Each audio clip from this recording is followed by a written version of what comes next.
Está perfecto. Buenas tardes, bienvenidos. Esperando se encuentren todos bien. Hoy vamos a retomar nuestra lectura del seminario 10 de la angustia. Eh, Hoy sí vamos a usar. Ahora sí vamos a arrancarnos. Buenas tardes, buenas noches, buenos días, dependiendo de la hora en la cual vean este video. Empezaremos con los anuncios parroquiales este sábado 23 de mayo. Tendremos live, tendremos podcast. Entonces, la cita es a las 7, si no me recuerdo, de la noche. Ya saben, por YouTube, por TikTok, estaremos transmitiendo junto con el maestro Andrés Vega cuestiones que ocurrieron en el mundo en este mes, a partir de lo que el psicoanálisis nos permite ver, entender y pensar del mundo. Pero por lo pronto, hoy nos vamos a dedicar a la clase 22 del seminario 10 de la angustia, titulada De lo anal al ideal. Recordemos que en este momento este círculo de lectura está trabajando el seminario 10 con el objetivo de determinar las 5 formas del objeto A, que es la última parte del seminario. Hoy, clase 21, corrijo, no, la clase 22. Nos quedan 2 clases más. Entonces, esperamos terminar en tiempo.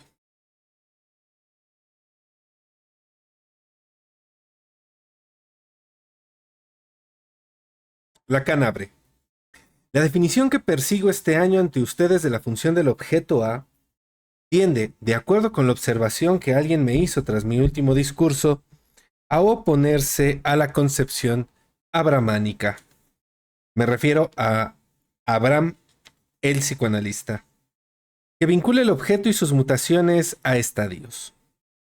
Esta definición les propone, en efecto, por así decir, una constitución circular del objeto. Esta constitución es justamente la que se suele enseñar en la gran mayoría de las universidades, que es los estadios del desarrollo psicosexual. Así te lo enseñan. Freud dice, pero no es Freud, es Abraham el que hace ese cuadrito, ¿no? Continúo. En todos los niveles de esta constitución, el objeto persiste como objeto A. En las diversas formas en que éste se manifiesta, se trata siempre de una misma función y de saber cómo se vincula a la constitución del sujeto en el lugar del otro con mayúscula y lo representa. Este es el primer diagramita que aparece en esta clase, ¿no? Justamente aquí es donde entra la cuestión que podremos llamar circular, ¿no? Ni tan circular, pero bueno. Ese es el primer movimiento del cual está hablando, ¿no? Recordemos que justamente Abraham lo que dice es que está la manera oral, la anal, bueno, la etapa oral, la anal, la fálica, luego vendría la latencia y luego la genitalidad, ¿sí? Aquí Lacan agrega la cuestión escópica y el superyo, entonces tendremos que empezar a hacer diferencias, ya que esto no está sacado del cuadro de Abraham, ¿no? Ya es otra apuesta respecto de cómo se está representando el objeto. Y este enunciado se vuelve importante, ¿no? O sea, se trata de saber cómo se vincula a la constitución del sujeto en el lugar del otro con mayúscula y lo representa. O sea, cómo este objeto representa algo del sujeto. En el estadio fálico, bueno, Lacan continúa, en el estadio fálico, que es central respecto a los diversos estadios del objeto y que por convención llamamos el nivel 3, la función de A está representada por una falta, a saber, la ausencia de falo, en tanto que constituye la disyunción que une el deseo con el goce. Este estadio tiene aquí una posición extrema. El estadio 4 y el estadio 5 están, por su parte, en una posición de retorno que los pone respectivamente en correlación con el estadio 1 y el estadio 4. Ahí es donde justamente está la cuestión. Por eso nos está explicando esta vuelta, ¿no? O sea, acá nos dice, aquí lo que vamos a encontrar es el menos phi, recordemos, ¿no? Y por otro lado hay algo que vincula lo anal con lo escópico, así como él lo está presentando, y lo anal, y bueno, y lo oral con el superior. De hecho, la clase se llama de lo anal al ideal, ¿no? Y pues bueno, la flecha planta claro el desarrollo, ¿no? Iniciamos en este lugar, esto lo voy a poner en azul, y pues bueno, llega hasta este punto y luego retornaría para acá. ¿Eh?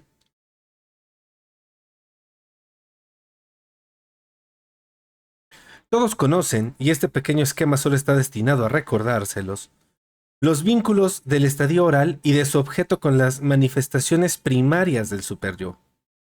Al recordarle su conexión evidente con esta forma del objeto A que es la voz, les indiqué que no podía haber concepción analítica válida del superyo que olvide que, en su fase más profunda, es una de las formas del objeto A.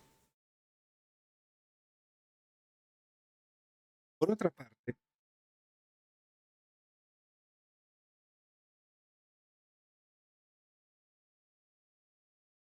la conexión del estadio anal con la escoptofilia fue indicada hace mucho tiempo, ¿no? O sea, la posibilidad de ver lo que hace el otro, ¿no?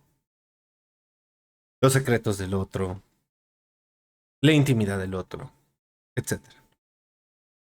Por mucho que vayan unidas dos a dos las formas estádicas uno, 2 y 4 y 5, el conjunto de todas ellas está orientado siguiendo esta flecha ascendente, luego descendente. La flecha expresa lo que hace que, en toda fase analítica de reconstitución de los datos del deseo reprimido, en una regresión hay un lado progresivo y que en otro acceso progresivo al estadio planteado como superior en la propia forma en que está inscrito aquí en la pizarra, hay todo un lado regresivo. Entonces, en la reconstitución de los datos tenemos por un lado una regresión y por otro lado una progresión, ¿no? Todo el tiempo. O sea, podríamos decirlo de esta manera, una doble vía.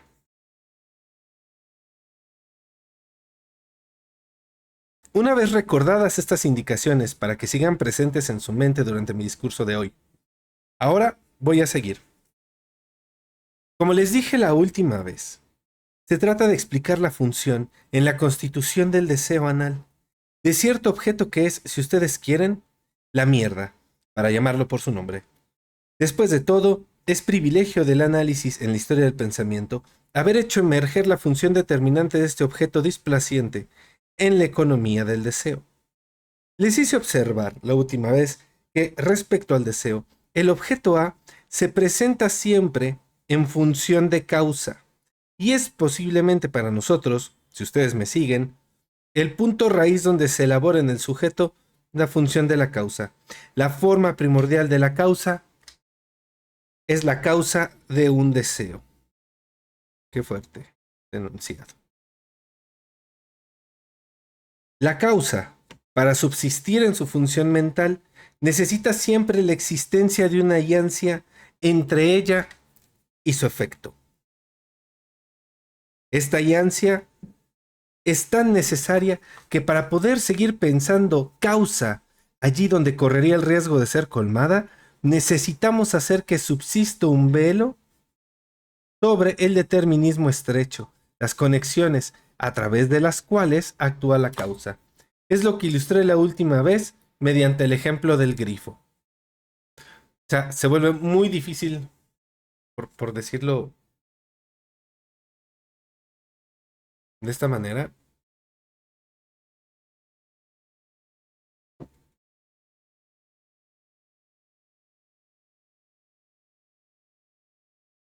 No sé cómo transmitirlo. Mm, Ahí donde la causa corre el riesgo de ser colmada, es necesario un velo.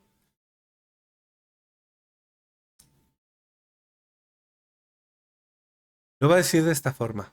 Alcanzar a ubicar qué es lo que nos satisfacería es complicado, por eso lo dibujamos. ¿no? O sea, encontrarnos con lo burdo de lo que sería la satisfacción a veces no es muy agradable. Por eso necesitamos el velo, ¿no? Eh, Creo que el juego también tendría que ver como por ejemplo con la lencería, ¿no? Este juego entre lo que se muestra y lo que se oculta. Pero bueno, podemos dejar eso para otro momento. ¿A quién, a quién vimos que se le revelaba la esencia de la función del grifo como causa? O sea, como concepto de grifo. Solo al niño que flaqueaba en lo que Piaget llama la comprensión, o que prescindía de ella, de quien nos decía que ignoraba en este caso, por no haberlo comprendido, el estrecho mecanismo que le habían presentado en forma de un esquema con un corte del grifo. La necesidad que vincula la subsistencia de la causa con una esencia tiene su origen en esto, en que la causa, en su forma primera, es causa del deseo, o sea, de algo esencialmente no efectuado. Por eso, ciertamente, no podemos en absoluto confundir el deseo anal con lo que las madres, así como sus partidarios de la catarsis, llamarían en este caso el efecto, en el sentido de ¿esto ha hecho algún efecto? El excremento no desempeña el papel del efecto de lo que nosotros situamos como el deseo anal. Es la causa de dicho deseo. Si vamos a examinar este singular objeto, ello es, sin duda, por la importancia de su función. Eh,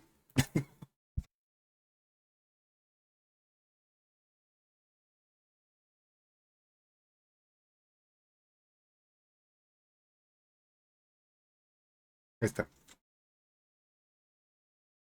Si vamos a examinar este singular objeto, ello es sin duda por la importancia de su función, que siempre nos reiteran, y especialmente, como ustedes saben, en el análisis del obsesivo, pero en verdad es también por el hecho de que este objeto ilustra para nosotros, una vez más, cómo conviene concebir lo siguiente, que el objeto A subsiste bajo modos diversos.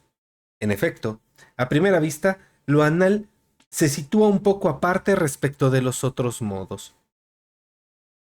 Todos estos hechos anatómicos, la constitución mamífera, el funcionamiento fálico del órgano copulatorio, la plasticidad de la laringe humana frente a la huella fonemática, y otros todavía,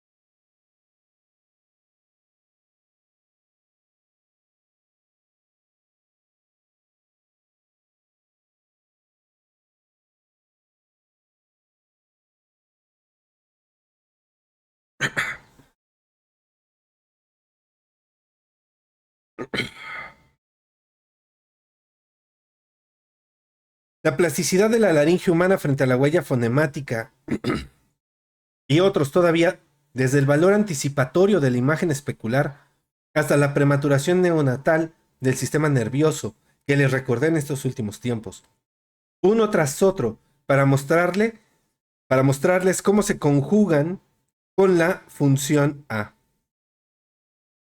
Y con su sola enumeración pueden ver ustedes hasta qué punto su lugar está disperso a lo largo del árbol de las determinaciones organísmicas. Pues bien, solo aquí adquieren para el hombre su valor de destino, como dice Freud, porque ocupan un lugar que se encuentra en un tablero cuyas casillas se estructuran mediante la constitución subjetivante, tal como esta resulta de la dominancia del sujeto que habla sobre el sujeto que comprende, o sea, el sujeto del insight. Pero fíjense, la constitución subjetivante es la dominancia del sujeto que habla sobre el sujeto que comprende. O sea, que el que comprende, que curiosamente es el que está escuchando, que es el que está hablando, se da cuenta de que es hablado y que de repente dice cosas que él no reconoce como propias. Ahí es donde está la cuestión del sujeto dividido, ¿no? de ese otro que habla en nosotros. Continúo. De este sujeto conocemos los límites en el chimpancé. Sea cual sea la superioridad supuesta de las capacidades del hombre respecto a las del chimpancé, el hecho de que llegue más lejos en la praxis está ligado a la dominancia sobre él del sujeto que habla. Por el hecho de hablar, cree alcanzar el concepto, o sea, cree poder captar lo real mediante un significante que gobierna este real de acuerdo con su causa íntima. Eso es lo que nos pasa a nosotros los humanos, ¿no? Que creemos que por hablar ya somos superiores. En campo de la relación intersubjetiva, que parece no plantearnos tantos problemas a los psicólogos, nos plantea algunos más a nosotros. Bueno, a los psicólogos.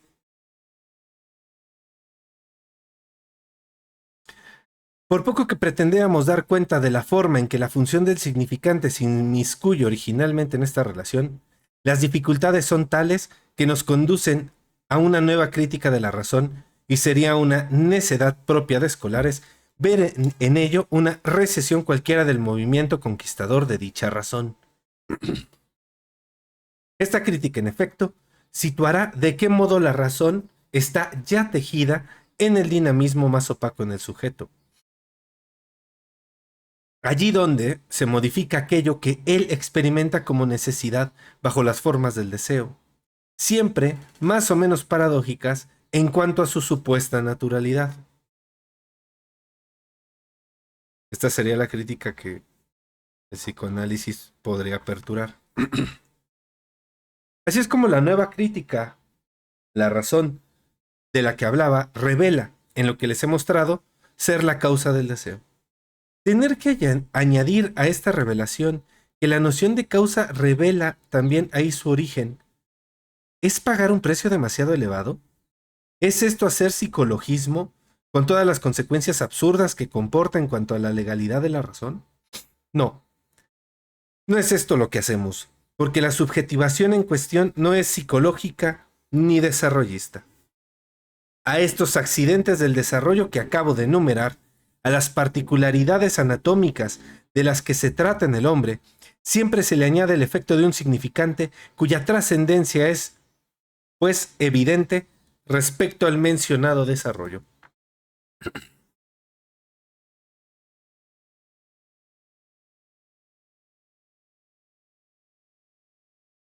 He dicho trascendencia. Y luego, no tienen por qué alarmarse. Esta trascendencia no está aquí ni más ni menos marcada que en cualquier otra incidencia de lo real. Ese real que en biología llaman Umwelt, con tal de domesticarlo. Pero precisamente, ¿no? El Umwelt es el mundo exterior. Pero precisamente, la existencia de la angustia en el animal desestima perfectamente las imputaciones de espiritualismo que no pueden hacérseme de ningún modo, con el pretexto de que en esta ocasión planteo como trascendente la situación del significante. En efecto, en la angustia animal se trata ciertamente de un más allá de dicho Umwelt. Debido a que algo, un terremoto, por ejemplo, o cualquier otro accidente meteórico, sacude este Umwelt hasta sus raíces. El animal demuestra estar advertido cuando enloquece. O sea, se da cuenta de lo que ocurre en todo aquello que no es él, ¿no? Aquí se verifica una vez más que la angustia es lo que no engaña. Lo demuestra el hecho de que si ven ustedes a los animales agitarse de este modo en las regiones donde pueden producirse tales incidentes, harán bien si lo tienen en cuenta para estar ustedes mismos sobre aviso de lo que es inminente. Tanto para ellos como para nosotros se encuentra allí la manifestación de un lugar del otro con mayúscula. Es otra cosa lo que se manifiesta en tanto tal. Esto no significa, y con razón, que haya alguna parte donde ese lugar del otro con mayúscula deba alojarse fuera del espacio real, como lo recordé la última vez.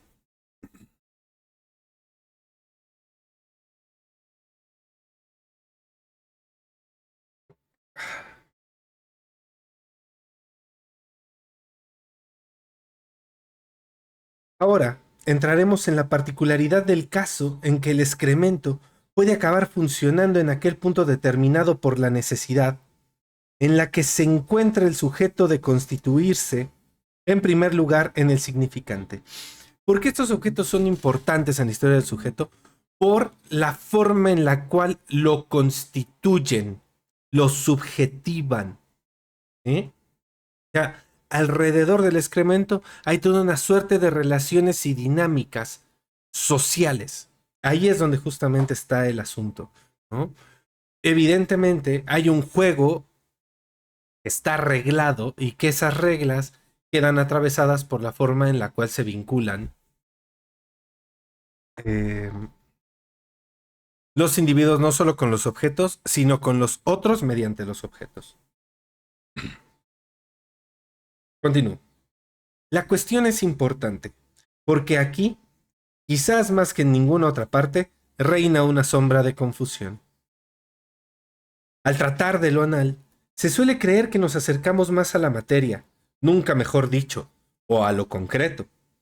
Se considera demostrado que nosotros sabemos tener en cuenta hasta los aspectos más desagradables de la vida.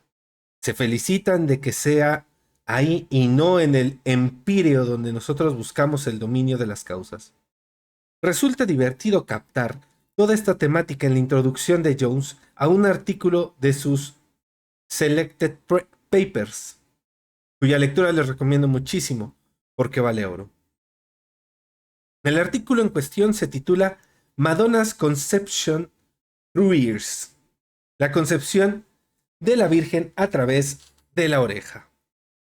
La malicia protestante de este galés no puede ser en absoluto eliminada del trasfondo de la complacencia con la que trata este tema. El texto está escrito en 1914, cuando el propio Jones emerge de sus primeras impresiones, verdaderamente iluminadoras para él, sobre la prevalencia de la función anal en algunos grandes obsesivos que cayeron como si nada en sus manos, algunos años después de que Freud se encontrara con sus propios obsesivos. Estas observaciones de Jones las he ido a buscar a su texto original, publicado en los 2 números del Harbush, tomo 5, que preceden precisamente a la publicación del artículo sobre la Madonna. Son casos evidentemente sensacionales, aunque nosotros mismos hayamos visto otros después. En el artículo sobre la Madonna, no.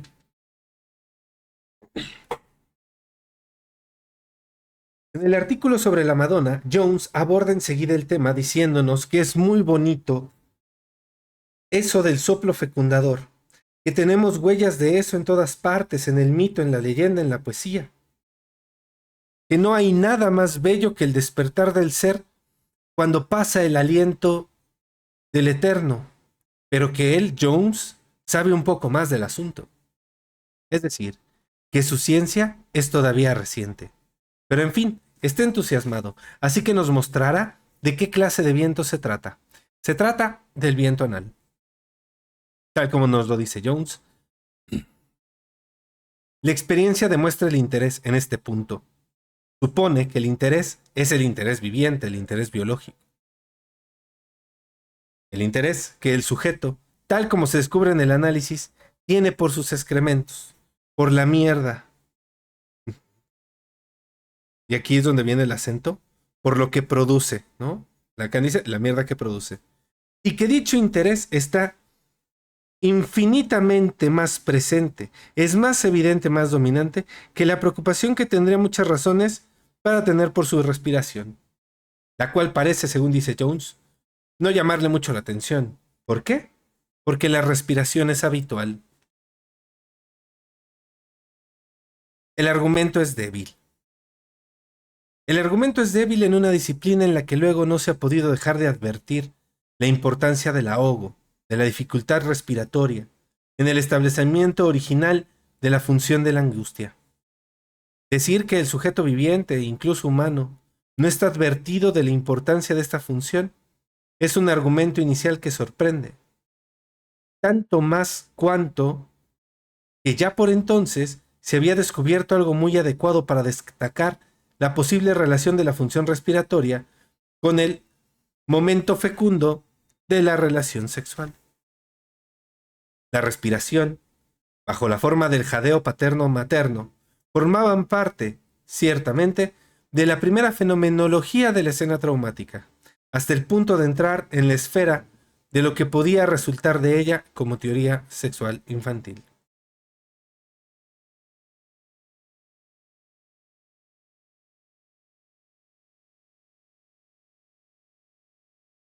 No digo que lo que Jones desarrolla luego deba ser refutado, porque de hecho, la vía por la que se adentra encuentra mil correlatos que nos recuerdan su pertinencia, en una multitud de dominios antropológicos, en toda clase de referencias de la literatura mitológica.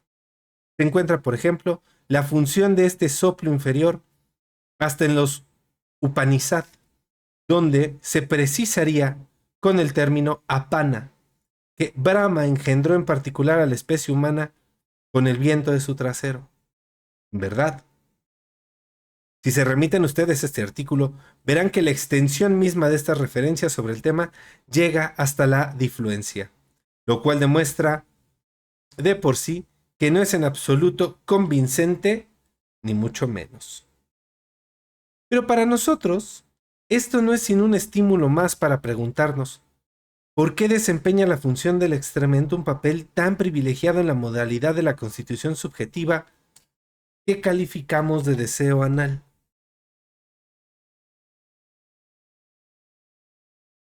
Esto solo se puede resolver haciendo intervenir de forma más estructural, de acuerdo con el espíritu de nuestra investigación, el motivo por el que el excremento puede llegar a ocupar el lugar de A. En comparación con los distintos accidentes que he evocado hace un momento, desde el lugar anatómico de la mamá hasta la plasticidad de la laringe humana, pasando por la imagen especular de la castración ligada a la conformación particular del órgano copulatorio, en un plano más bien elevado de la escala animal, el excremento se encuentra allí, ahí desde el principio, y lo vemos ya en funcionamiento antes incluso de la diferenciación de la boca y el ano en el blastoporo. Sin embargo, en la idea biológica, sin duda siempre insuficiente, que nos hacemos de las relaciones del ser vivo con su medio, parece que el excremento se caracteriza como algo expulsado, que en consecuencia se sitúa más bien en el flujo de aquello de lo que el ser vivo tiende a desinteresarse. Lo que le interesa es lo que entra, lo que sale.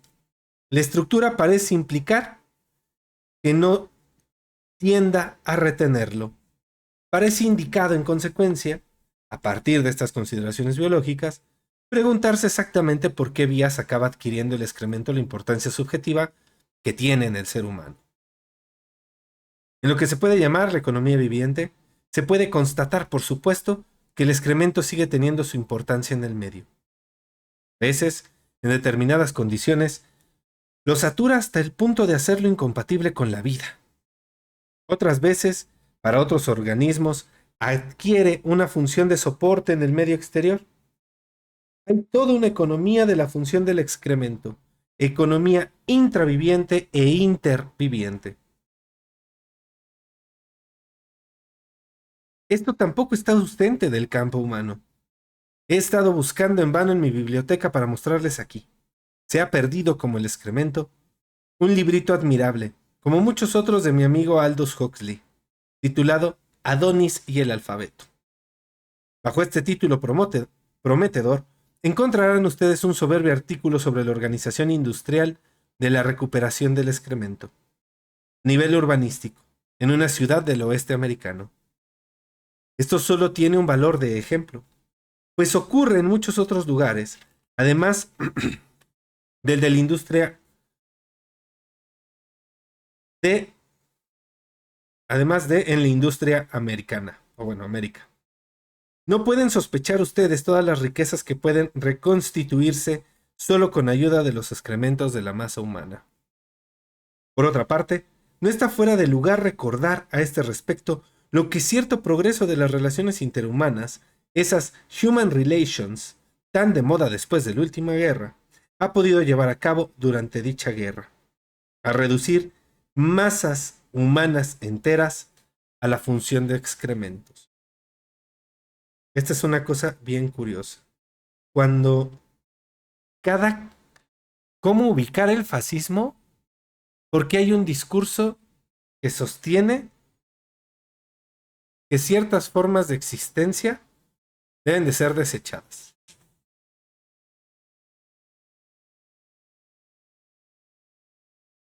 Eso lleva a conflictos de pensamiento muy complicados en los cuales no me voy a meter. Porque a poca gente le gustó escucharlos. Pero bueno, solo debemos de estar advertidos de cuáles son las existencias que consideraríamos que podrían ser tratadas como excremento. Ese es justamente el problema. Y el mismo lenguaje común nos permite dar cuenta de esto muy claramente, ¿no? Cuando agarras y dices que fulanito es una mierda, ahí está, ahí aparece, hay connotaciones, ¿no? Pero bueno, es un ser, es execrable. Se me fue ahorita de la pronunciación, pero bueno, saben a lo que me refiero. Continúo. La transformación de numerosos individuos de un pueblo, elegido precisamente por ser un pueblo elegido entre los demás, por medio del horno crematorio, en algo que al parecer se acababa repartiendo por la Mittel Europa, en forma de jaboncitos. Nos muestra también que, en el circuito económico, la perspectiva del hombre como algo que se puede reducir al excremento no está ausente. Pero nosotros, analistas, nos atenemos a la cuestión de la subjetivación. Y esto es muy importante.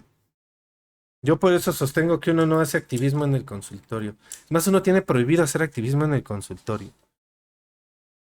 Yo no sé si haya psicología feminista. O sea, vaya, sé que existe. No sé si haya psicología machista. No, no sé si haya posibilidad de clínica que quede marcada por un discurso político que no genere en la inserción de este discurso, sea cual sea, ¿no? Así sea psicología capitalista, así sea la que tú quieras. Que no sea, como mucha gente ha mencionado, un ejercicio de coerción, ¿no? Un ejercicio de producción de sujetos. De hecho, ahí pues sonaría más a discurso de la universidad. Pero bueno, si les interesa que revisemos el seminario del reverso del psicoanálisis, me avisan. Aunque el que sigue es RCI. Eso ya está decidido. Pero bueno, no podemos poner en cola. Entonces, ¿por qué le interesa al psicoanálisis leer eso? Porque lo importante es cómo las personas se subjetivan, ¿no? Cómo, cómo operan los procesos de producción de sujeto. Para ser muchísimo más exactos. ¿Vale? Continúo. ¿Por qué vía entra el excremento en la subjetivación? Pues bien, entra a través de la demanda del otro, representada en esta ocasión por la madre. Fíjense, la demanda del otro aparece en distintas escenas, en distintas representaciones. En este caso, la, la madre, ¿no? Es la madre la que demanda ese objeto, que son las heces. Ello queda del todo claro en las referencias analíticas. O por lo menos así parece a primera vista. Oye, pero de aquel que demande, si es el abuelo, tío, primo, hermano, vecino, no importa, es aquel que demanda ese objeto. Por eso cobra valor. Cuando encontramos esto, quedamos muy contentos. He ahí que nos acercamos a datos observacionales, los de la educación de lo que se llama aseo, que obliga al niño a retener. No es algo evidente. Conocemos las escenas familiares fundamentales de uso corriente. No tiene sentido criticar, ni refrenar, ni por Dios, hacer tantas recomendaciones educativas. La educación de los padres, siempre al orden del día, hace demasiados estragos en todos estos dominios. Yo ya hoy cuestionaría esto, aunque al mismo tiempo, pues aunque lo critique va a tener una carita de verdad, ¿no? Continúo. Se le pide al niño que retenga. Se le exige que retenga demasiado tiempo. Que inicie la introducción del excremento en el dominio de la pertenencia al cuerpo, haciendo de él una parte del cuerpo, considerada, al menos durante cierto tiempo, como algo que no se debe alinear. Luego, tras esto, se le dice que lo suelte, siempre bajo demanda. La demanda tiene aquí también un papel determinante.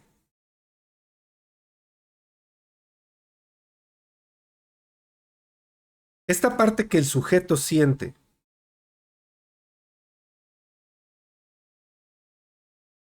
de todas formas, esta parte que el sujeto siente de todas formas,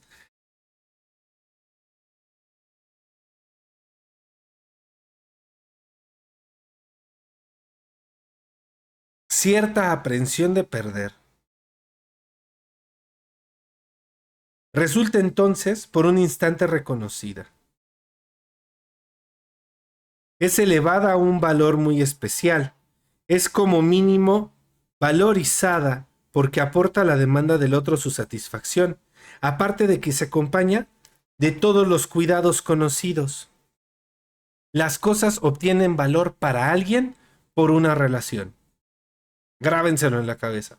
No hay valor intrínseco de las cosas, así como tampoco hay valor intrínseco de las personas. Creemos que valemos en tanto hay un otro, valemos para un otro. Así ese otro seamos nosotros mismos, el valor que yo me doy.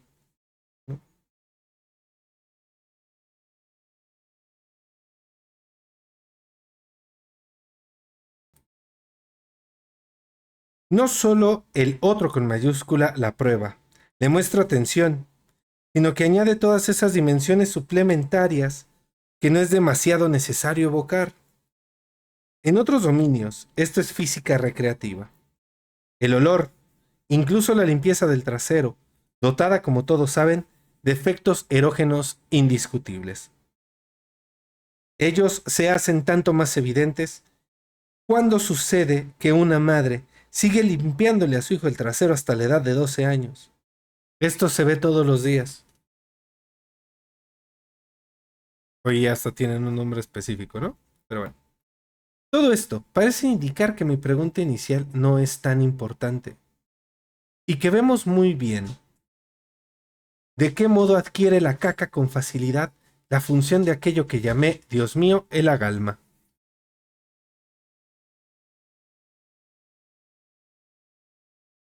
Que en este caso el agalma haya pasado al registro de lo nauseabundo sería tan solo el efecto de la disciplina de la que es parte integrante.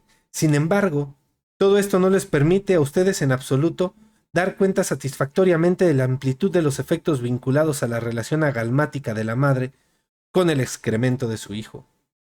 Si no ponemos estos hechos en conexión con las otras formas de A. El agalma solo es concebible en su relación con el falo, con su ausencia, con la angustia fálica en cuanto tal.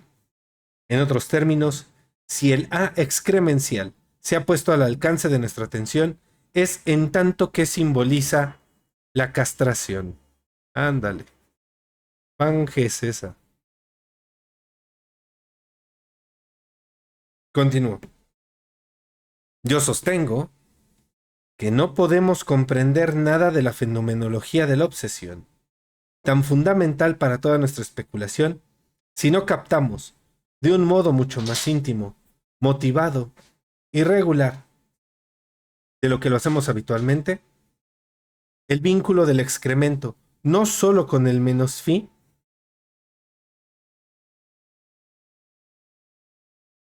del falo, sino con las otras formas de la evocadas en la tabla de clasificación, digamos, estádica, ¿no? Aquí ya Lacan empieza a presentar esta otra tablita, ¿no? El cuadro de menos phi. que habría que ver, según yo. Sí, este es 1, oral es 1, este es 2, este es 3, porque así nos lo ha ido marcando al inicio, ¿recuerdan? Perdió 5, por lo tanto, iría en este sentido. ¿Vale? Continúo. Retomamos las cosas regresivamente, con la reserva de que he planteado de entrada, que esto regresivo tiene por fuerza un aspecto progresivo. En el plano del estadio oral, donde el objeto A es el seno, el pezón, como ustedes prefieran, de lo que se trata en el fondo es de lo siguiente. El sujeto...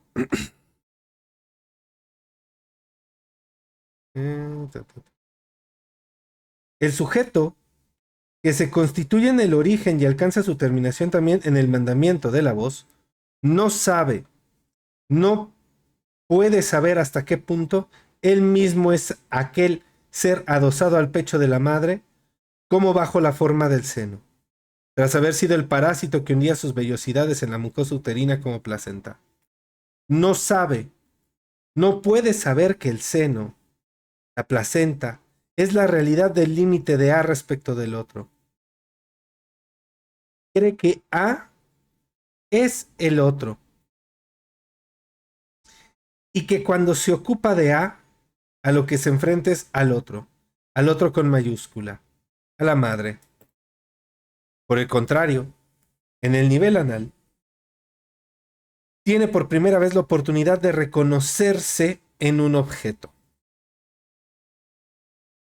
Pero aquí no vayamos demasiado deprisa. Algo en este objeto gira. Se trata de la demanda de la madre. Guárdalo, dalo. Y si lo doy, ¿a dónde va? La importancia determinante de los dos tiempos de la demanda es algo que no tengo necesidad de recordar a quienes tengan aquí la menor experiencia analítica. A los otros, Dios mío, que se limitan a leer esto, verán lo que ocurre por poco que abran lo que en otro lugar llamé la Psychoanalytical Downhill, o sea, la literatura analítica downhill. Significa montoncito de mierda. ¿Por qué son tan importantes estos dos tiempos? Ahora, antes de avanzar a esto, recordemos que justamente en lo que ubicamos como el estadio oral, quien demanda es el bebé, es la cría. Es el llanto del bebé lo que hace que la madre convierta ese sonido en una demanda de alimento, en una demanda de limpieza, en una demanda de algo. O sea, en lo oral, la cría demanda y el otro tendría que venir a satisfacer. Y entonces ese objeto que quede cumpliendo la función de lo que acabamos de leer como seno, es lo que permitiría entrar en relación con el otro. Sin embargo, cuando migramos al segundo momento, eso cambia. Ahora quien demanda es la madre. Es la madre quien le demanda a la cría, la madre o el cuidador primario, no importa, quien le demanda a la cría que haga algo con eso que produce. Dependerá del escenario lo que le pida, ¿no? Entonces, ahora sí. ¿Por qué son tan importantes estos dos tiempos? Porque el montoncito en cuestión se obtiene a demanda y es admirado. ¡Qué caca tan linda! Luego le dicen a los bebés. Pero el segundo tiempo de esta demanda implica que sea repudiada. Guarda eso. ¿Por qué aquí? También dicen las mamás, ¿no?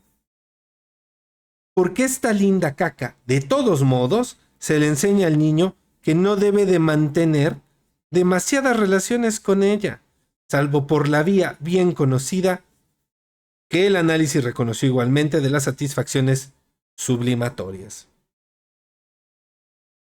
Si se embadurna con ella, como se sabe, es con esto con lo que se hace.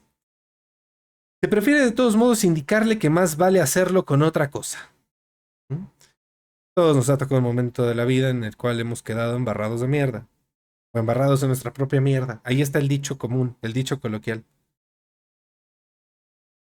Con los plastiquitos del psicoanalista de niños, o con unos buenos colores que huelen menos mal. En esta primera relación con la demanda del otro, nos encontramos, pues, con un reconocimiento ambiguo. Importante es esto. Eso de ahí es al mismo tiempo él y no debe ser él. E incluso más adelante no es suyo. Recordemos que justamente una de las cosas que Lacan ya había planteado para la etapa fálica es el paso del ser al tener. La cría que antes era el objeto de satisfacción del otro o estaba colocado en ese lugar, ahora se recorre del lugar y pasa de ser el falo a tener el falo, ¿no? Falo entendido como el objeto que viene a representar la falta del otro, o sea, aquello que causa deseo en el otro, aquello que el otro desea. Aquí sí en términos de objeto de deseo, no objeto causa, ¿no? Diferencia entre a y falo. Progresamos. Las satisfacciones se van perfilando y muy bien podríamos ver allí el origen de la ambivalencia obsesiva. Podríamos inscribirle en una fórmula la siguiente: A Losange S barrada, ¿no? La del fantasma, pero al revés. Donde A es la causa de esta ambivalencia, de este sí y no. Es mío este síntoma y sin embargo no es mío. Los malos pensamientos que tengo respecto a usted.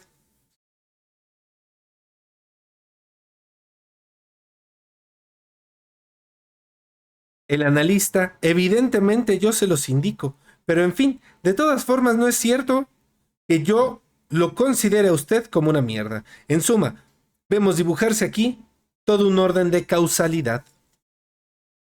Sea como sea, no podemos admitirlo enseguida como la causalidad del deseo. Pero en fin, es un resultado. Como les decía la última vez, hablando precisamente del síntoma, de un modo general. En este nivel se dibuja una estructura que parece darnos inmediatamente la estructura del síntoma, en su función de resultado. Solo que obsérvenlo, esta estructura basada en la demanda deja fuera de su circuito lo que debe interesarnos si la teoría que les expongo es correcta, a saber, el vínculo con el deseo.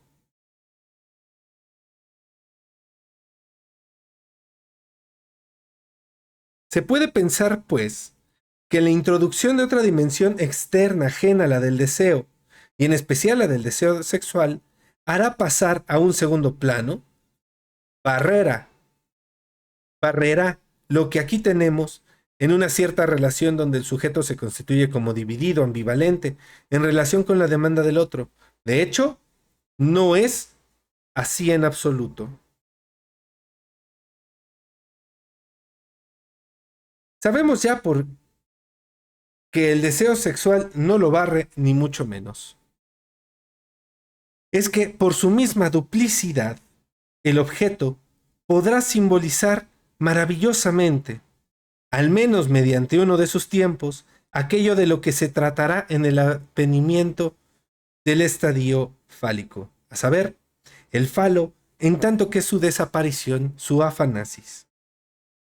Por emplear el término de Jones, que él aplica al deseo y que solo se aplica al falo.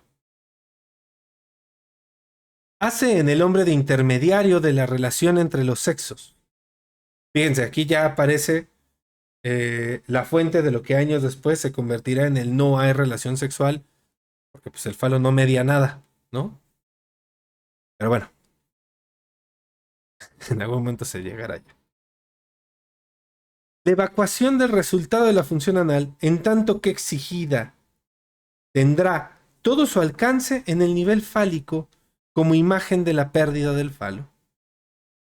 Todo esto, por supuesto, solo sirve en el interior de lo que he dicho al respecto anteriormente.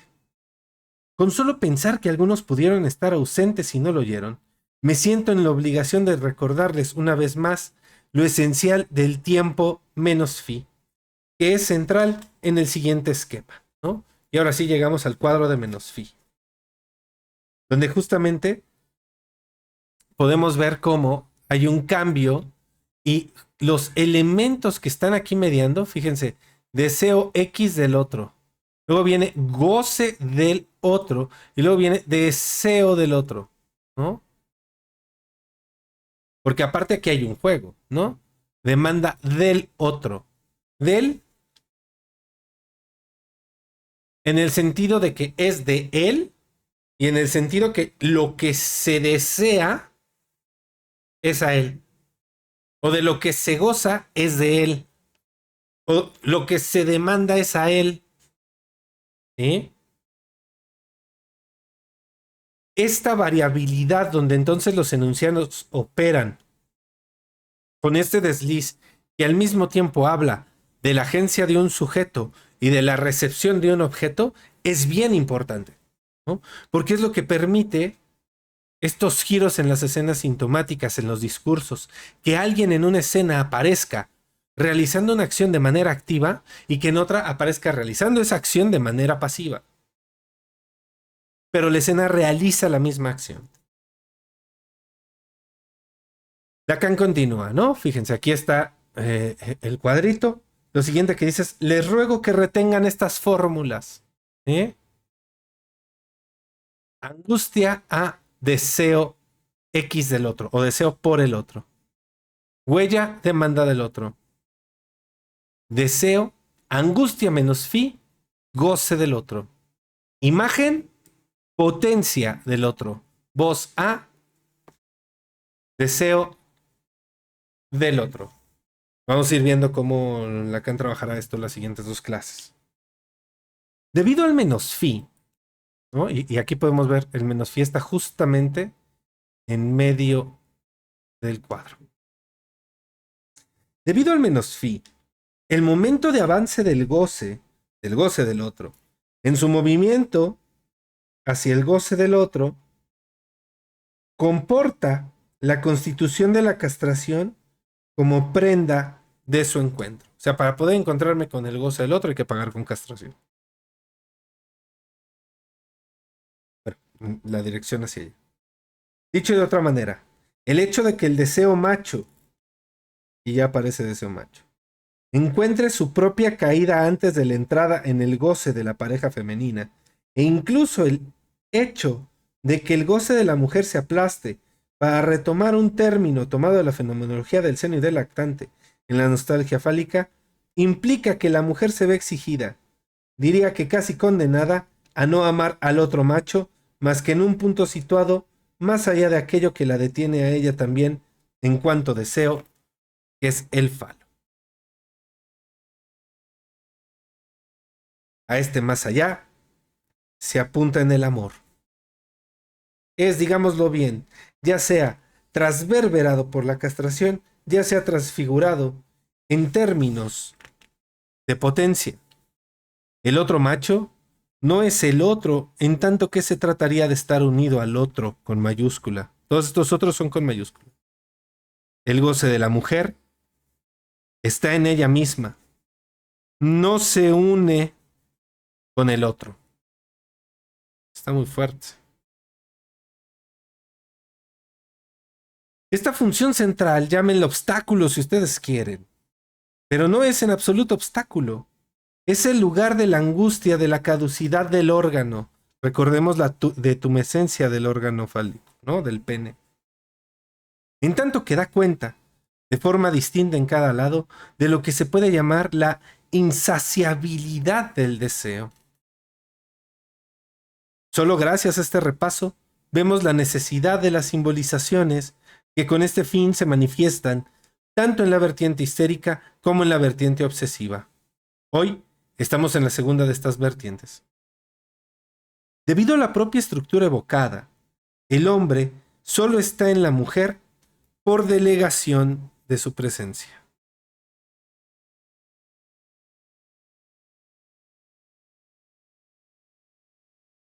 Bajo la forma de ese órgano caduco, órgano del que es fundamentalmente castrado en la relación sexual y por la relación sexual.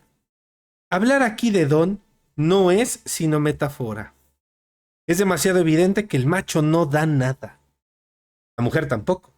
Y sin embargo, el símbolo del don es esencial en la relación con el otro.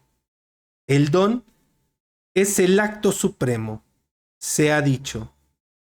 Incluso el acto social total. El primer lugar donde yo recuerdo que Lacan introduce la noción del don es en el Seminario 4. Y es una cosa maravillosa porque justamente agarra y dice que los niños piden cosas, pero piden cosas no porque quieran una cosa, sino porque quieren saber si el otro está dispuesto a darles esa cosa. O sea, lo que están buscando es un signo de amor a través de un objeto, no el objeto.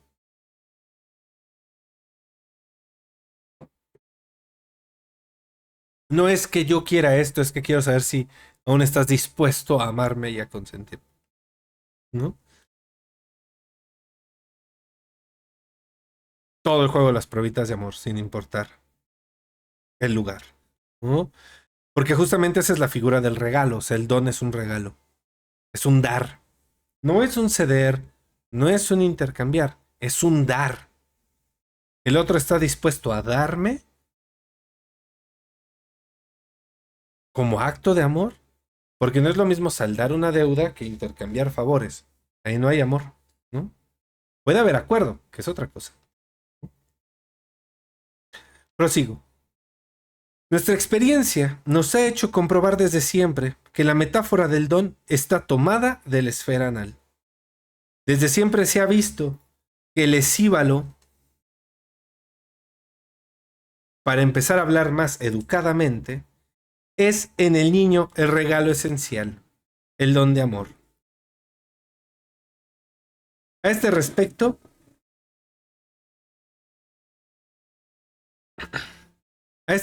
se han advertido muchas otras cosas todavía, incluso lo que se llama, tras la visita del ladrón, la firma.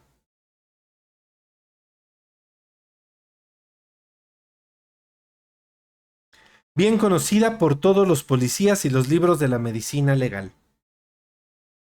Se trata de aquel hecho extraño de que el tipo que acaba de manejar en tu casa las tenazas para abrir los cajones, siempre tiene en ese momento un cólico. Por este lado vamos a desembocar enseguida otra vez en el nivel de los condicionamientos mamíferos. Es en el nivel de los mamíferos donde situamos, al menos por lo que sabemos de teología animal, la función de la huella fecal, más exactamente de las heces como huella. Y aquí también, la huella está profundamente vinculada al lugar que el sujeto organísmico se asegura, su posición en el mundo, el territorio y al mismo tiempo su seguridad para la unión sexual.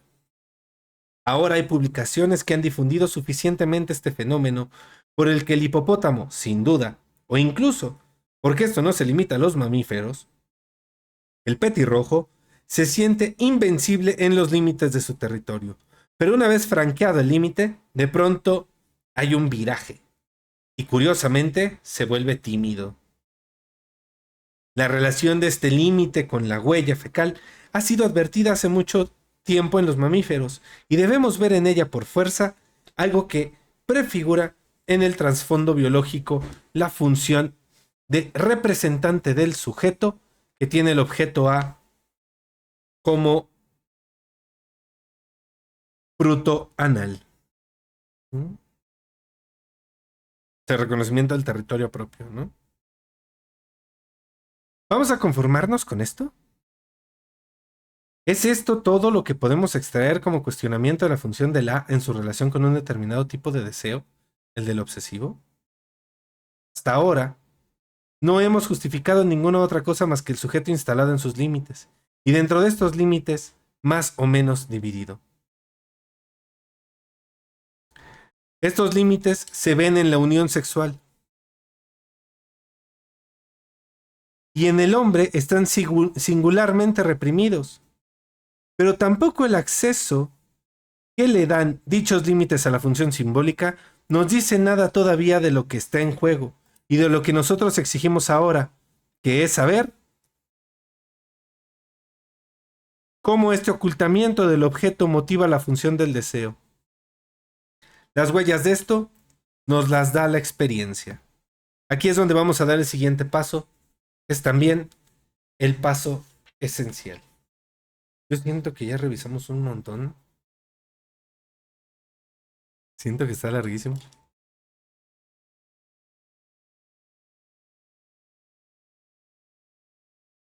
Última parte de la clase. Hasta ahora, nada nos explica las relaciones tan particulares del obsesivo con su deseo. Precisamente porque incluso a este nivel, todo está simbolizado.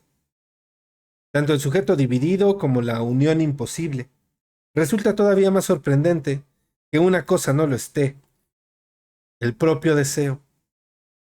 Precisamente, dada la necesidad en que se encuentra el sujeto de culminar su posición como deseo, lo hará mediante la categoría de la potencia, o sea, en el piso 4. La reflexión especular, el soporte narcisístico del dominio de sí en su relación con el lugar del otro. Ahí está el vínculo. Esto me acaba de llevar directamente a la manósfera. Así, tal cual, ¿no? Porque justamente es algo que yo llevo sosteniendo un montón, ¿no? O sea, que son posiciones radicalmente narcisistas. No solo la manósfera, también las mujeres de alto valor, por generalizar, evidentemente, es estos dos discursos, ¿no? Que tienen muchas manifestaciones, pero que comparten esa lógica. O sea, es colocarse como potencia a partir de una imagen, ¿no? Pero bueno, continúo. Ustedes ya lo conocen, y explicarlo de nuevo sería recorrer un camino trillado. Por eso quiero señalar aquí la originalidad de lo que nos revelan los hechos. Para partir del meollo de la cuestión, tomemos un caso. El caso número 2 en que se apoyaba Jones para su fenomenología de la función anal en el obsesivo. Podría citar otros 1000 casos en la literatura. El caso ilustra lo siguiente, que les he recordado 1000 veces. Si bien ordinariamente los fantasmas del sujeto obsesivo, con independencia de los sofisticados que lleguen a ser, nunca son ejecutados, a veces sucede, sin embargo, que a través de toda clase de condiciones que aplazan más o menos indefinidamente la puesta en acto, él realiza su deseo.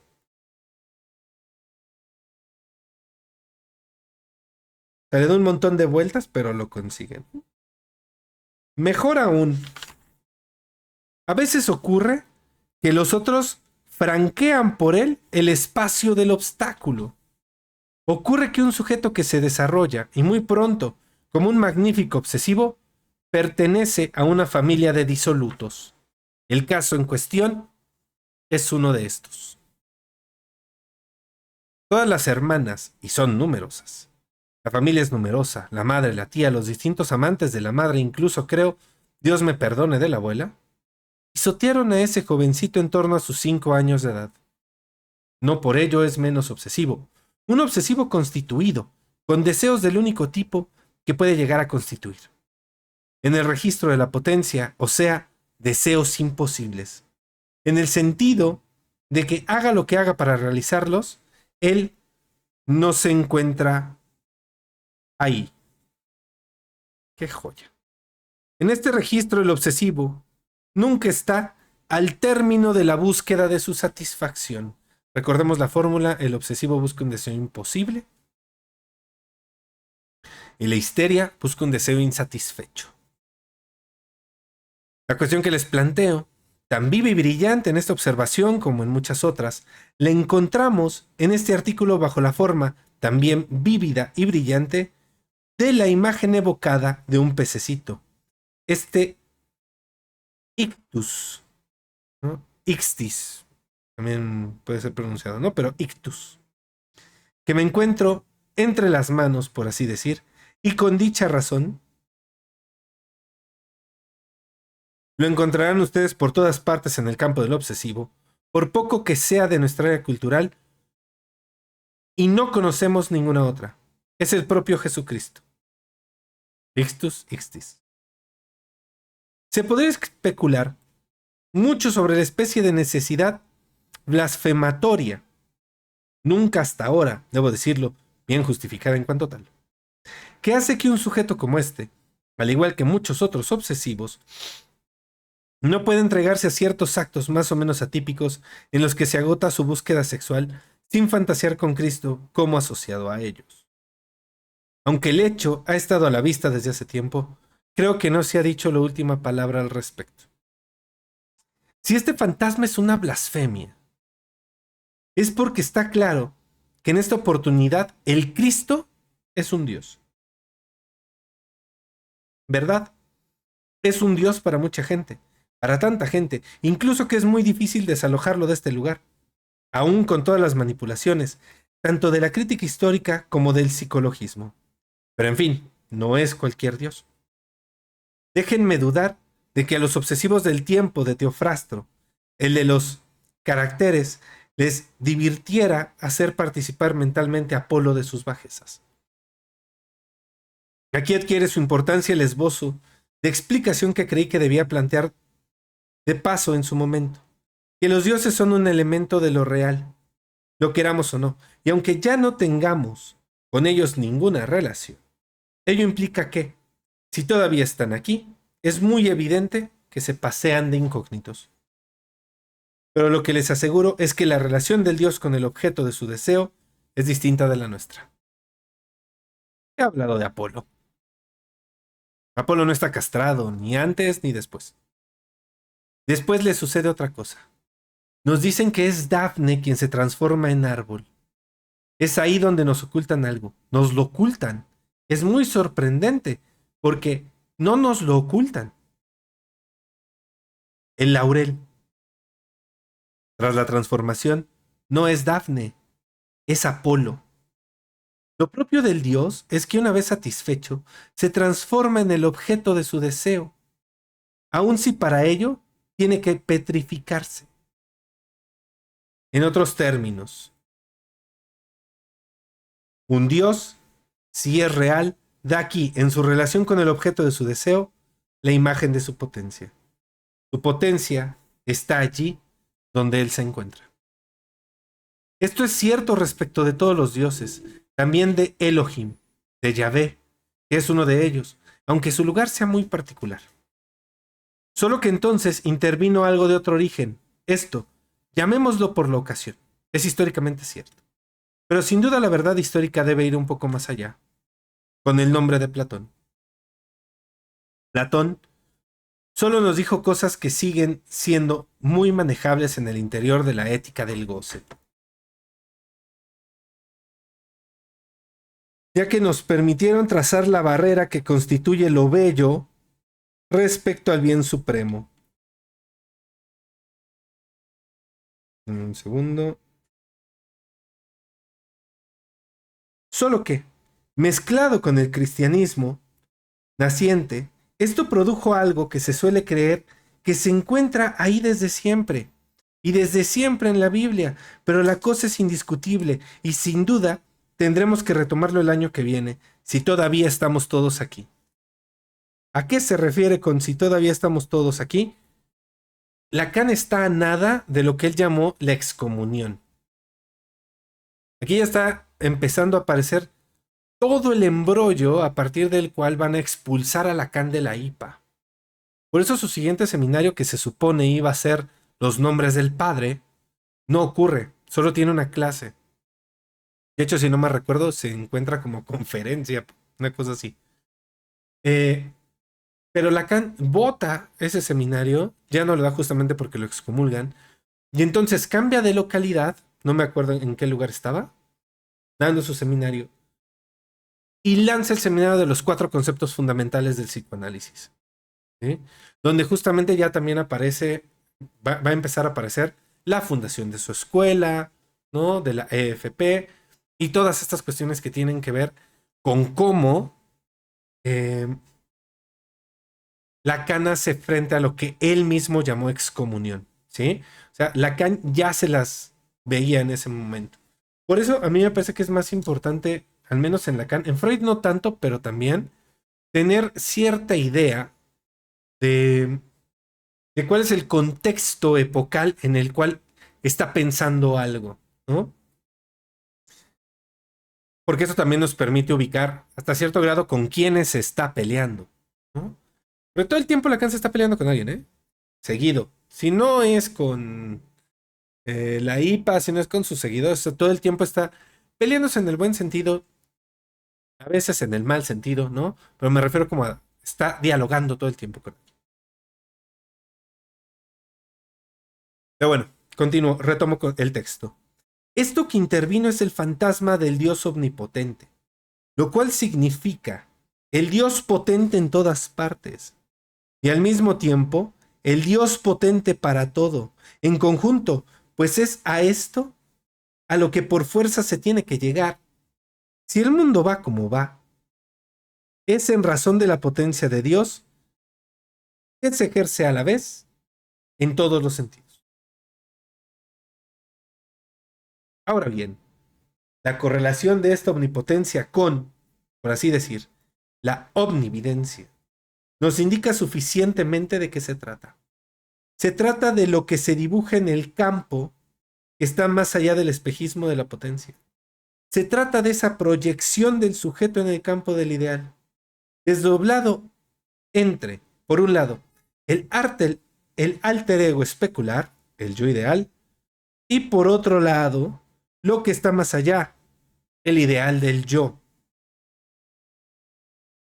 Recordemos que la diferencia entre el yo ideal es que el yo ideal propiamente sería, en estos términos, precastración. Quieren llamarle preedípico, úsenlo de referencia. O sea, es previo a que la cría se dé cuenta de que no es un objeto todo satisfactor para el otro, o sea que no es omnipotente. Este sería el yo ideal, una imagen omnipotente de uno que todo puede, que todo merece, que todo debe de tener, ¿no? Su majestad del bebé es la imagen narcisista, cualquier parecido con un montón de discursos de la actualidad que solo han hecho separarnos y renegar de la otra edad, definitivamente no es coincidencia. ¿Sí? Tengámoslo eso bastante claro. Y el ideal del yo es justamente tras esta separación, esta división, donde alguien a lo largo de su construcción subjetiva da cuenta de que no es ese algo, fantasea una imagen que sí sería la que satisfacería al otro, y entonces apunta a convertirse en eso. ¿Sí? Ese es el ideal del yo. Las dos son imágenes, ¿no? Una está perdida, el yo ideal, y a la otra se aspira, ideal del yo. Porque es el yo el que tiene ese ideal, ¿no? Y supone que eso debería de ser. De ahí surge el deber. Aguas con los ideales del yo, ¿eh? Los ideales del yo siempre generan una posición súper yoica que es radicalmente punitiva. Por eso yo me coloco en contra de lo políticamente correcto. Evidentemente, como analista, cuando uno dice hable de todo lo que se le venga a la mente sin censurar nada, es sin censurar nada. Y cuando se dice aquí se puede hablar de todo es todo, justamente es un lugar para lo incorrecto, por decirlo de esta manera, ¿no?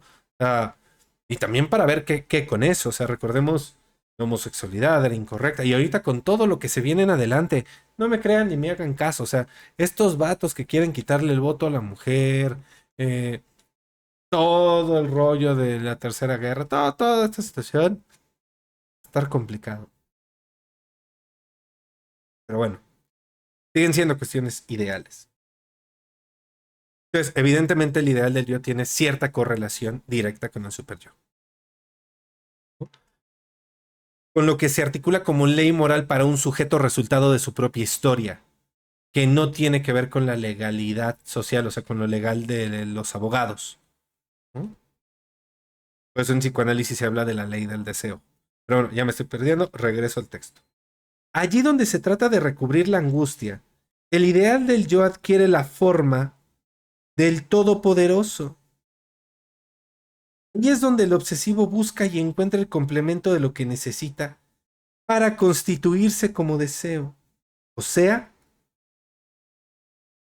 el fantasma ubicuo, que es también el soporte sobre el cual va y viene, va saltando la multiplicidad, que siempre se tiene que llevar más lejos de sus deseos.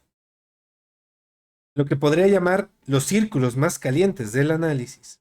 Aquellos en los que sigue vivo el movimiento de una primera inspiración, se ha planteado una pregunta, la de saber si el analista debe o no ser ateo, y si el sujeto al final del análisis puede considerar, terminado su análisis, si todavía cree en un Dios.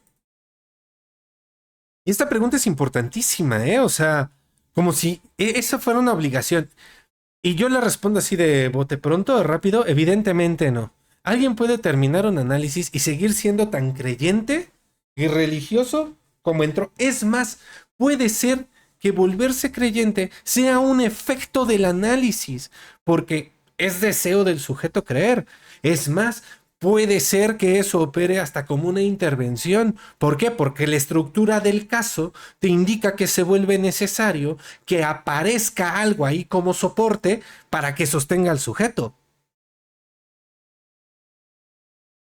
Así, lo digo de una, ¿no? Pero bueno, habrá quienes me contradigan, ¿no? En una cuestión, continúo. En una cuestión que hoy no voy a abordar todavía. Bueno, es una cuestión que hoy no voy a abordar todavía. Yo tampoco. Pero para aproximarme a esta cuestión les indico que, con independencia de lo que les diga el obsesivo en sus dichos, si no ha sido extirpado de su estructura obsesiva, pueden persuadirse ustedes de que en cuanto obsesivo, todavía cree en Dios. Quiero decir que cree en el Dios que todo el mundo, o casi, sostiene en nuestra área cultural, lo cual significa el Dios de quien todo el mundo cree sin creer en él, o sea, aquel ojo universal puesto sobre todas nuestras acciones. Es ahí donde está la cuestión. Cree en alguien que lo está viendo todo el tiempo. Ese alguien vamos a llamarle super yo. Y vamos a llamarle también función escópica.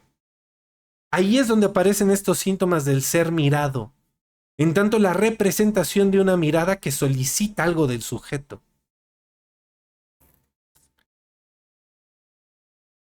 Continúo. Esta dimensión está ahí, tan firme en su marco como la ventana del fantasma de la que hablaba el otro día. Unas clases anteriores, las cuales ustedes las pueden encontrar todas en YouTube de nuestra lectura, donde hablaba de la ventana del sueño del hombre de los lobos. Sin embargo, es igualmente necesario, quiero decir, incluso en el caso de los más firmes creyentes, que no crean en él. En primer lugar, porque si fueran tan creyentes, eso se vería. Si fueran tan creyentes, las consecuencias de esa creencia serían perceptibles. Pero eso es algo que permanece estrictamente invisible en los hechos. Tal es la verdadera dimensión del ateísmo. Ateo sería aquel que habría logrado eliminar el fantasma del Todopoderoso. Y entonces adivinen qué. Regalito para mis queridos conductistas, si sigues creyendo que la ciencia es todopoderosa, o que hay un enfoque todopoderoso, o que hay una manera de intervención todopoderosa, porque entonces tú puedes salvar a todos los pacientes, porque entonces aplicas psicología basada en evidencia, tú no eres ateo, tú eres creyente y estás aplicando una religión. Porque tiene que ver con la estructura. Y esto no es nada en contra de los conductistas, ¿eh? Ni es nada en contra del conductismo. El conductismo funciona y como decían hace ya mucho tiempo, como la sección amarilla, funciona muy bien. Hoy la sección amarilla no sirve para un carajo, pero bueno, hasta donde yo me quedé. Pero ¿qué es lo que ocurre? No hay todopoderoso. Tú puedes creer en Dios. Es tu creencia espiritual, sostiene el mundo y está chingón, está de poca madre.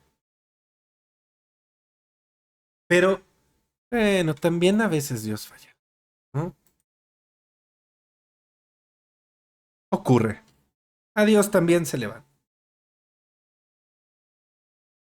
Y uno puede seguir sosteniendo una creencia religiosa sin un Dios todopoderoso. Ahí es donde entra justamente la barradura del otro, la castración. ¿Uno lo puede todo? No. Uno no lo puede todo. Y esto le arde a muchísima gente, le molesta a mucha gente. Esto es una de las cosas, yo creo, más complicadas de entrarle al análisis. Es que, ¿qué hago? No sabemos. Y entonces se barra. No, pues habrá que escuchar, habrá que analizar. No, pero... Y entonces hay angustia. Un montón de gente le caga el psicoanálisis porque hay angustia. Porque entrarle al psicoanálisis angustia. Pensar un mundo sin angustia. Perdónenme, pero no mamen. O sea, es negar la otra mitad del mundo. Veía un video de una chica que decía, lo más peligroso que puedes hacer, la ternura te hace peligroso. Dice, no mames, mijo, o sea, escuchaba sus argumentos.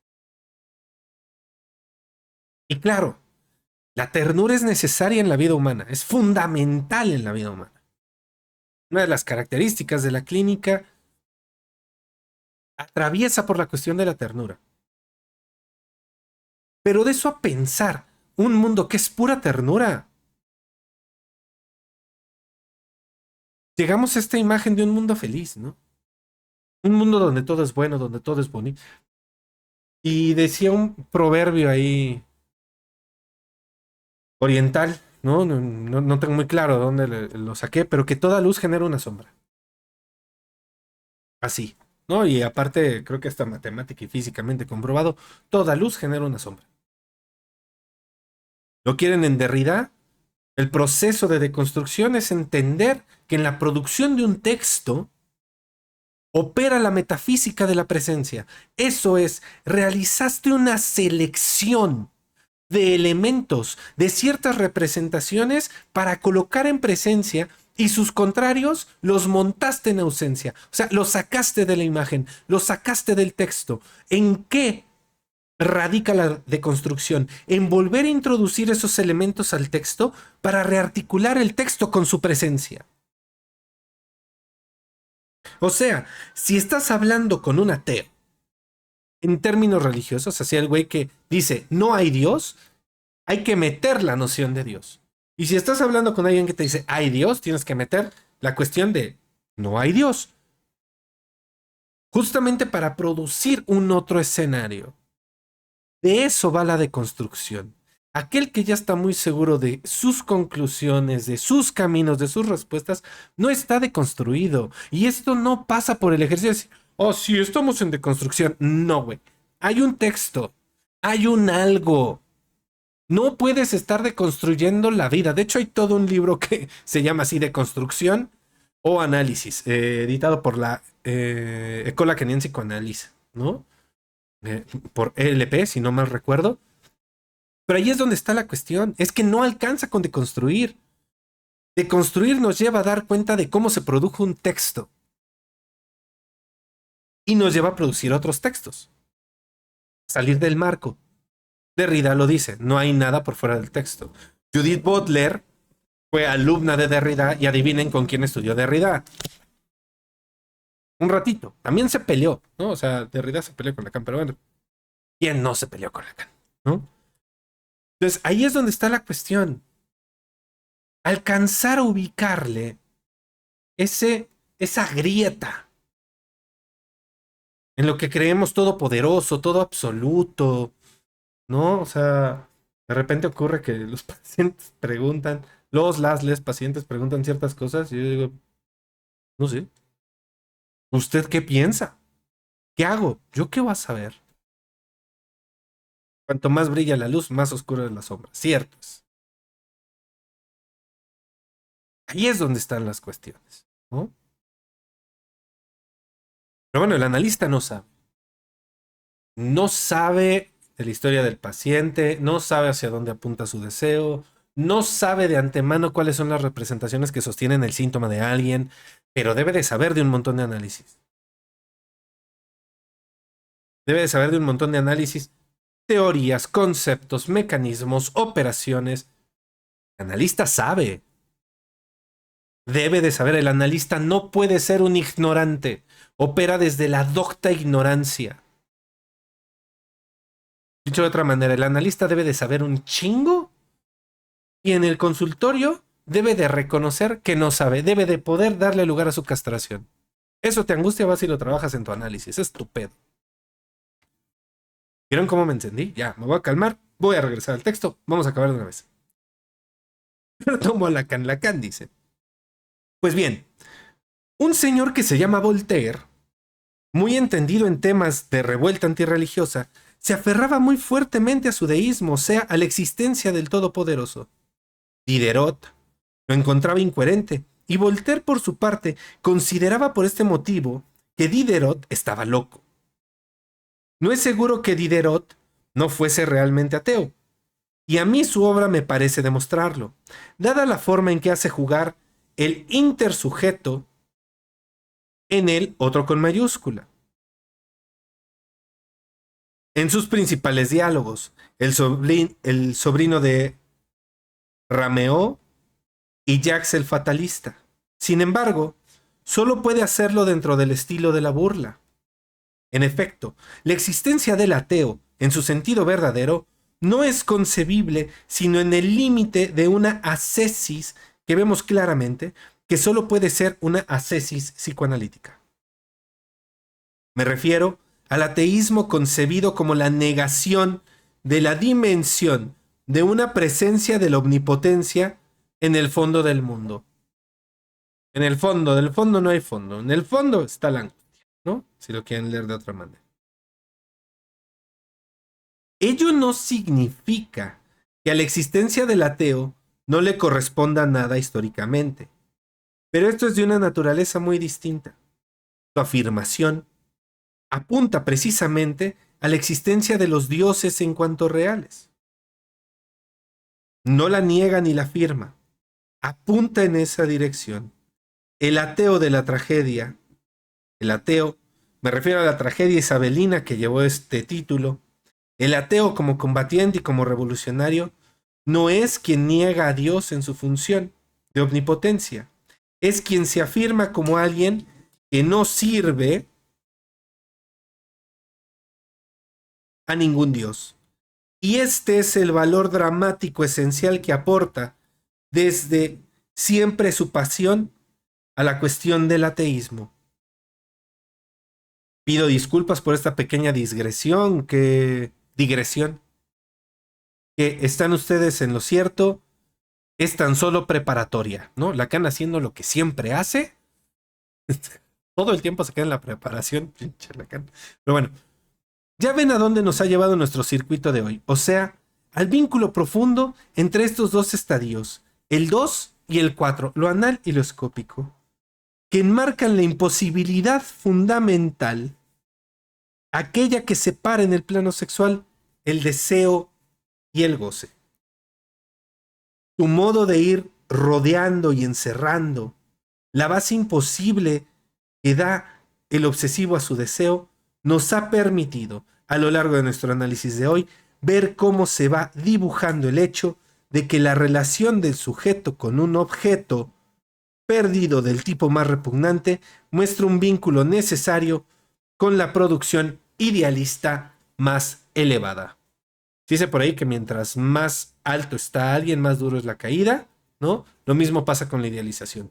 Mientras más se idealice a alguien, peor es lo que te encuentras después, ¿no? Y ninguna de las dos es real. O tal vez ni siquiera verdadera. Pero bueno, ese es otro asunto. Último párrafo. Este circuito, sin embargo, todavía no se ha completado. Vemos bien de qué modo el deseo pende de la estructura del objeto. Todavía nos queda indicar lo que la tabla intermedia, que espero todos hayan copiado, les indica como el próximo campo de nuestro discurso, es decir, la relación del fantasma del obsesivo, establecido como estructura de su deseo, con la angustia que lo determina. Nuevamente, deseo, goce, angustia, ¿no? Y un cierre más que perfecto para recordar esta famosa frase, que allí donde hay angustia, hay deseo. Por eso, al analista le interesan los lugares donde hay angustia, ¿no? para poder ubicar algo del deseo ahí. Porque el deseo siempre angustia. Que, ay, sí, cada que tengo un deseo me emociono. No, no. No sabes lo que es el deseo. Porque el deseo no es lo que uno quiere. El deseo no es un anhelo. Uno no siempre quiere lo que desea y uno no siempre desea lo que quiere. Ahí es donde está la división subjetiva. Hasta aquí nuestra lectura de la clase 22 del seminario 10, La angustia del señor Jacques Lacan, clase titulada De lo anal al ideal, que fue dictada el 19 de julio de 1963, cual pueden encontrar en este librito. El próximo miércoles no nos encontramos, nos encontraremos hasta el miércoles 3 de junio para retomar este círculo de lectura. Nos quedan 3 clases. Ahorita les corroboro.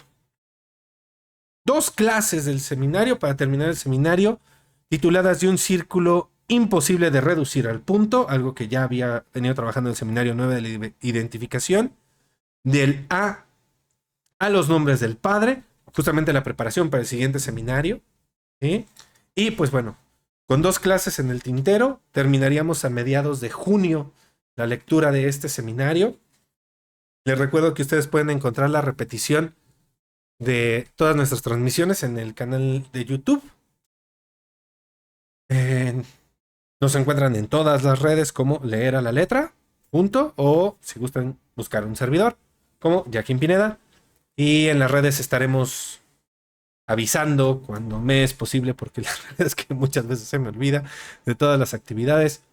De entrada, todos los miércoles de 6 a 8 por Twitch.